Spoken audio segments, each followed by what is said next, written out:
Action. Je vais mettre un... Voilà. Vas-y, parle vite fait. Allo, allo. 1, 2, 3. Voilà, on va le mettre un pas C'est trop un dans la direct bouche. du Roland Garros. Direct de Roland Garros. Il y a la musique, j'espère que je vais pas me faire striker ma vidéo. Non. Je nous mettrai en accéléré. Donc voilà. Manim Boumaye, qui est un fidèle de chez fidèle de fou. Et donc je suis vraiment content qu'il soit avec moi là dans cette vidéo. Comme il regardait le combat, il était au combat à Roland Garros. Bah, je l'ai chopé. On a vu tout le combat de Tony Yoka ensemble en fait. Ouais, c'est ça. Ouais, tout le combat de Tony Yoka ensemble. Et du coup, bah, on va se faire un petit débrief de la soirée. Donc, salut les disciples de la boxe. Salut les disciples de la boxe. Donc, on va revenir sur cette soirée qui finit avec un... On a eu tous les combattants de la carte télévisée ont gagné avant la limite. Ouais. Avant ça, ce qui n'était pas télévisé, on a eu des combats sympas. On a eu Hugo qui faisait son premier combat professionnel, si je dis pas de bêtises, c'était son premier combat. C'est le premier ou le deuxième? Le tout premier combat. Parce que moi je suis arrivé, il avait commencé déjà un round. D'accord. Bah, il a fait 3 rounds, il s'est bien débrouillé contre un adversaire qui fait grandir, tu vois, qui vient te poser un petit peu des problèmes. Il a été touché un peu en contre, il a fini le combat un peu marqué, ouais. Mais il a pu montrer un peu ses qualités. Donc c'est bien, il rentre dans le bain des professionnels avec un adversaire un petit peu chiant et on lui souhaite une bonne continuation. Suite à ça, on a eu le fameux combattant turc, comment il s'appelle déjà, t'as le nom? Alors le turc il s'appelle Volkan Göksek. Voilà, Volkan Göksek. Et face à lui c'était Kaosu Cissé. Qui est un bon boxeur. Qui a proposé des jolies choses, mais qui était quand même un petit cran en dessous. Ouais, techniquement, voilà. Il était limité, ouais. Parce que bon, là, voilà, Van Gek, c'est un bon boxeur. Voilà, on peut pas lui enlever ça.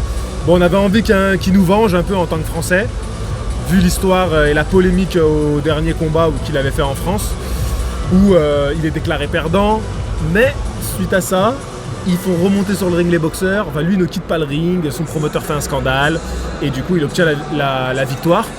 Ce qu'ils ont fait passer en non-décision par la suite. Donc bon, ça va, on va dire qu'on s'en tire à peu près bien, mais c'était assez scandaleux quand même et on espérait que ce soir il nous venge. Malheureusement, il a gagné par arrêt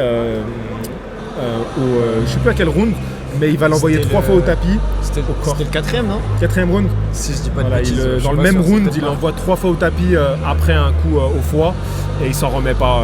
Le Turc il fait un gros travail au corps. Ouais. Crochet gauche à la face, crochet gauche au foie, il l'a placé plusieurs fois et au bout d'un moment il a craqué Kaosu. Gros pressing, il a bien travaillé à sa distance et il a étouffé Cissé au fil des rounds et c'était difficile, il n'avait pas trop de solutions, mais c'était un beau combat, hein. Franchement c'était un combat très agréable. Ouais, c'était un très très beau combat. Ensuite on a eu un Ukrainien, poids lourd, qui a fait sensation et qui a affronté un Russe. Et c'était pour une ceinture. Ouais, on est en France, ils ont fait une ceinture WBC Asiane. Laisse tomber. WBC asiatique en France, wesh. Enfin bon, en tout cas, le russe, là, le russe, c'est l'Ukrainien. Vladislav Zirenko. Voilà, qui a gagné dès le premier round par KO, un joli KO. Donc en plus, je l'ai filmé pile quand il y a le KO, donc je vous mettrai les images. Même si normalement, j'ai pas le droit. Alexandre Ustinov. Ouais, un grand russe, franchement assez impressionnant. Une montagne. Ouais, mais il a 2 mètres. 116 kilos, un truc comme ça là. Non, il était monstrueux. Ouais, il était costaud. Ouais. Mais il l'a accueilli pointe du menton, mais il l'a éteint. Ouais. Ensuite, là on passe au combat télévisé. Premier combat. Mathieu Bodarlik et Igor Mikhalkil. Alors, fais-nous un petit débrief. J'ai trouvé que Mathieu Bodarlik était assez tendu. Ouais. Je pense qu'il était tendu du fait que c'était une soirée prestigieuse avec des gros noms. Il y avait aussi un enjeu derrière avec la ceinture européenne.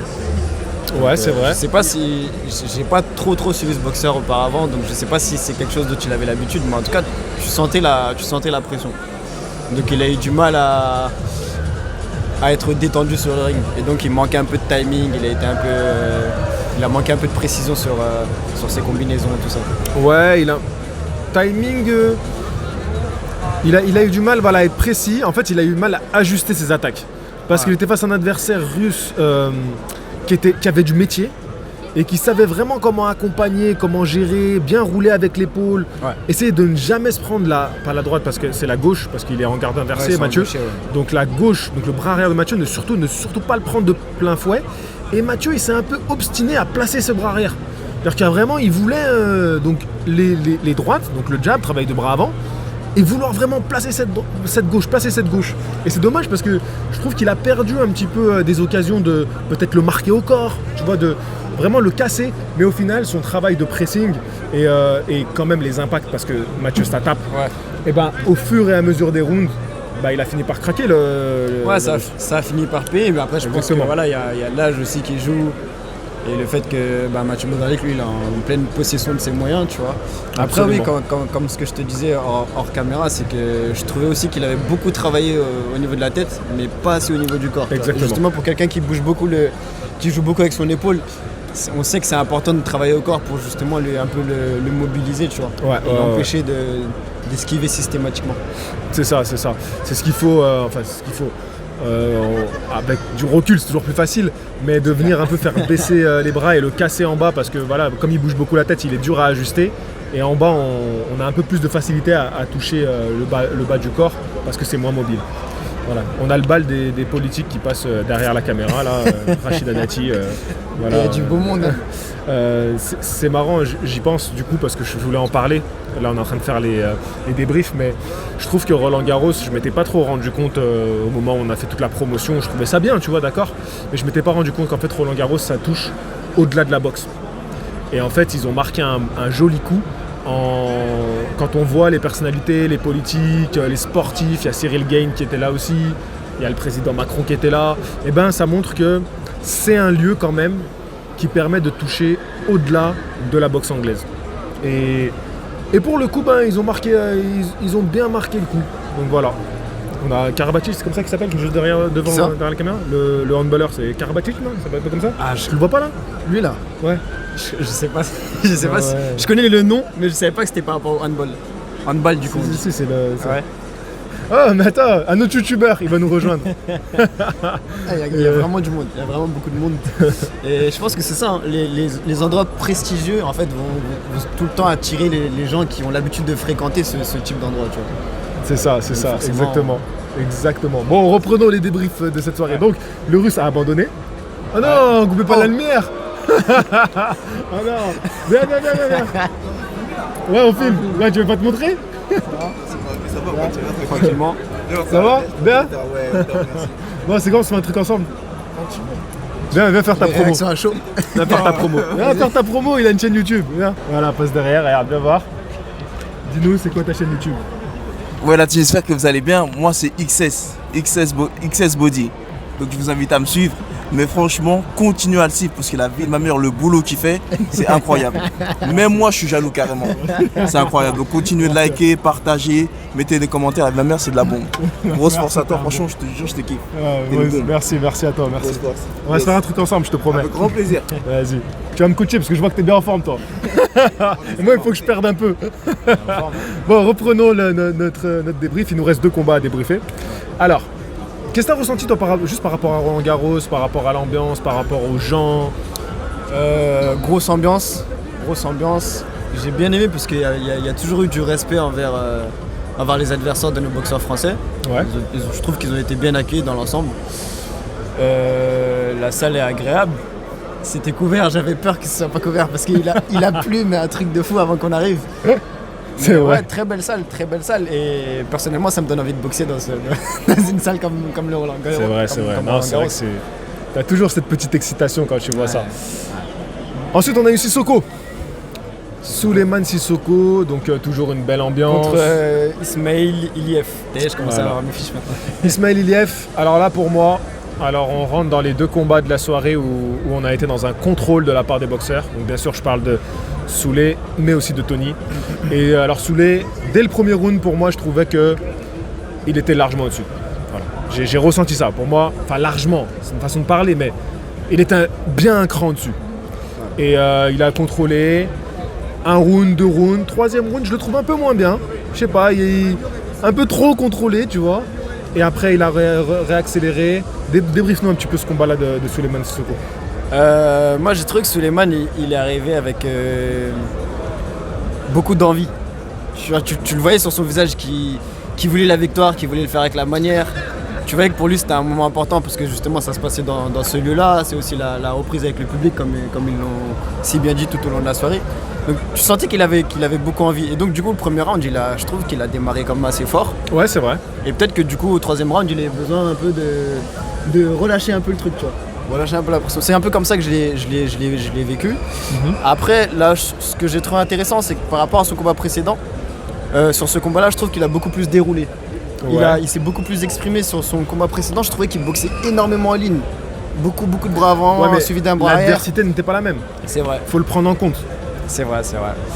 Après là en tout cas là ce que j'ai apprécié voilà c'est ça, c'est qu'il puisse proposer des combinaisons, bosser sur 5-6 coups, travailler en uppercut, en crochet, au corps et à la face. C'était varié, c'était agréable à voir. C'était un très bon combat. Comment il arrive à le toucher, je me souviens plus exactement. Après il finit par abandonner ça, il y retourne pas. Bras avant, bras arrière. Ouais. C'est bras avant, l'autre il envoie son bras avant et il passe par-dessus avec un cross du bras arrière. Il le touche, après il se relève et après il le finit un peu plus tard. Il était bon son adversaire. Hein. En fait son adversaire il le finit pas plus tard, excuse-moi, il le finit parce que je crois qu'il a un problème à la mâchoire, on le voit dans le coin. Ah Le d'accord. coin touche sa mâchoire et en fait après il y a arrêt de l'arbitre. Ok. Ouais c'est ça, c'est arrêt je sais plus à quel appel de Septième. round il s'arrête mais C'est ça je crois. sûrement ouais. C'est pas marqué. Bon. Mais non, mais après, voilà, Souley, je pense qu'il avait besoin aussi de ça, de cette victoire avant la limite, parce qu'il avait eu un combat assez difficile quand même, son dernier, contre un adversaire qui lui avait posé quelques problèmes, il avait même mis un genou à terre. Donc c'est aussi important de retrouver le ring et retrouver cette confiance, voilà, montrer qu'on est là, qu'on a du punch et stopper son adversaire tout simplement. Ouais. Donc surtout qu'il a eu un changement à une semaine je crois du combat, une semaine 15 jours, donc c'est toujours difficile à gérer tout ça quand on est à un gros événement pareil, de devoir se dire l'adversaire il change, peut-être revoir un petit peu la tactique. Donc non, il se rassure, ce soir pour moi il se rassure.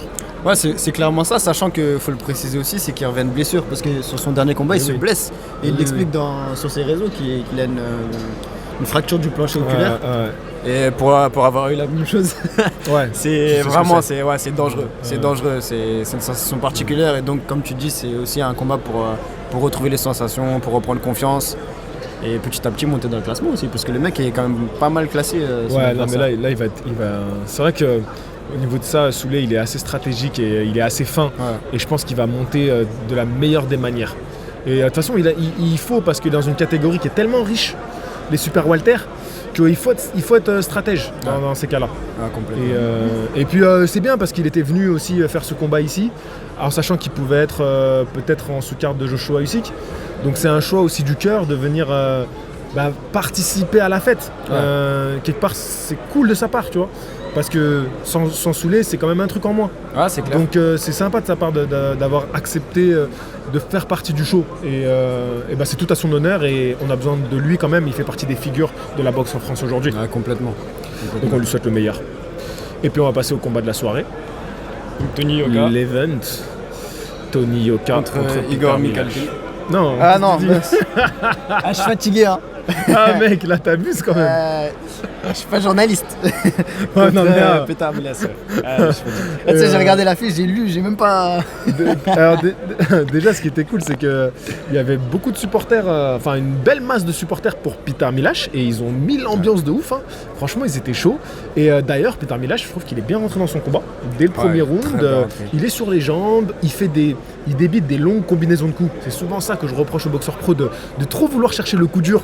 1, 2, 1, tu vois. Et lui, il envoyait, il savait qu'il fallait qu'il boxe comme ça contre un Tony Yoka. Et surtout un Tony Yoka qui a été hyper hermétique, les mains bien hautes. Il a avancé sur son adversaire, mais toujours à bonne distance, c'est-à-dire qu'il ne se jetait pas dessus. Et il a été vraiment dans le juste contrôle, tu vois. Chaque coup qu'il mettait, c'était pas un coup de trop, tu vois, c'était, voilà, pas de déchets. On veut faire un combat impeccable jusqu'à qu'on amène le KO. Parce que je pense que Tony, il était en confiance, il savait qu'il allait l'emmener au KO, qu'à un moment ou à un autre, ça allait finir par toucher et coucher. Et on pouvait voir que tous les rounds se ressemblaient un petit peu, avec un Peter Milash qui débitait, qui bougeait, qui était bien sur les jambes. Au pointage, pour moi, c'était discutable. Hein. On aurait pu donner des rounds à Milash pour moi. Ouais, bien sûr, Et, complètement. mais par contre, un Tony qui, dès qu'il voulait durcir, on sentait la différence quand même entre lui et Peter Milash. Ouais, complètement. Vas-y, je te laisse réagir un peu à ce combat. Bah à la base, faut qu'on parle du pronostic. Ah ouais. Moi j'avais pronostiqué 5ème, fin du 5ème, peut-être 6ème, et j'y sais 6-7. Ouais, Du coup, ouais. 7ème round. Ouais, j'avais été plus vague. Moi, j'avais dit en début de deuxième partie de combat. Ouais, à la Tu base. vois, ouais. je m'étais dit parce que je voyais un combat où Tony aurait besoin d'un peu de temps pour capter le rythme de Ouais. Peter Milash, tu vois. Et en réalité, il n'a pas cherché forcément à capter son rythme. Il a plutôt imposé le rapport de force. Ouais. Tu vois. Je pense que Tony Yoka, il avait fait son plan dans sa tête avec sa team, Ouais. et il a juste suivi le plan. Tu vois. Il Et est puis, resté je pense- très professionnel. Et il a bossé au corps parce qu'il savait que Milas il bougeait énormément. Il a travaillé au corps. On sentait qu'au bout du 4ème, Milas il avait plus trop les jambes. Ouais. Et après il a fini puissamment en fait. Parce que comme tu disais, dès qu'il voulait toucher, il touchait. Et il touchait et il faisait mal. En fait, on a eu un Tony Yoka qui était en confiance. En réalité. Complètement. Il avait confiance en sa force ce soir. Que moi, il m'a fait penser un peu à Canelo dans l'approche qu'il avait de ce combat. Ouais. C'est-à-dire que, tu vois, quand tu vois Canelo contre Amir Khan, Canelo, il est persuadé qu'à un moment ou autre, il va connecter, il va le coucher. Ouais, c'est ça. Et d'ailleurs, il l'a très bien connecté, Tony Yoka. On n'a pas parlé de son KO, mais impeccable. En plus, toi, tu avais un petit peu visionné le crochet du droit Ouais. qui viendrait le toucher. Il le cueille. Oh, il l'a éteint direct. Ah, c'était fini. Donc, pour le KO, il n'y a rien à dire. En fait, c'est difficile de lui faire du reproche quand sa tactique, elle a payé en fait. C'est-à-dire qu'à la fin, il a obtenu le KO. Qu'est-ce que tu veux dire? Ils ont Ouais, fait- ils ont non. fait- C'était une Non, très moi, bonne je trouve- soirée, ils ont fait des très bons combats. Non, et puis, qu'est-ce qu'on espère pour la suite pour Tony?